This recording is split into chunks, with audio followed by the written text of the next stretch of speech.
د ننګرهار والي د کانکور ازموینې 5 ممتاز ګډونوال وستایل. د ننګرهار والي حاجي مولا محمد نعیم مخون چې پر مهال د ولایت مرستیال مولوي عزیز الله مصطفی د ځوانانو امیر قاری محمد اسف ظهیر او د استقلال ښوونځي مسؤل مدیر پرویز دورانی هم حضور درلود. په کانکور ازموینه کې د دې ولایت 15 د لوړو نمرو اخیستونکي ځوانان په نغدي مکافاتو، جامو او نورو ډالیو وستایل. د ننګرهار والي د هسکې مینې مخورو حقوقي ستونزې د حل په موخه واورېدې. د ننګرهار والي حاجي مولا محمد نعیم مخون د هسکې مینې ولسوالۍ یو شمېر قومي مشرانو سره د ناستې پر مهال د دوی حقوقي ستونزې واورېدې او د حل ډاډ یې ورکړ.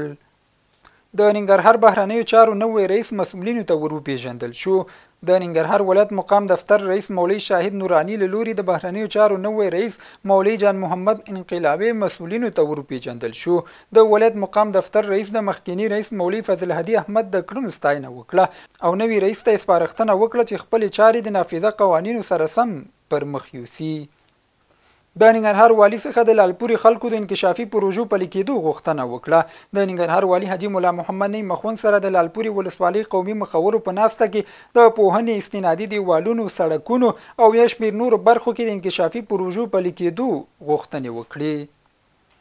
او د ننګرهار هسکې مینې ولسوالۍ اوسیدونکي د مخابراتي شبکو د کمزوري فعالیت څخه شکایت کوي او له مسؤلینو غواړي چې په دغه ولسوالۍ کې د مخابراتي شبکو پوښښ ساحه پراخه او قوي کړي. په ورته وخت کې د ننګرهار مخابرات او معلوماتي ټکنالوژي ریاست مسؤلین د ولسونو ستونزې مني او د حل ډاډ ورکوي.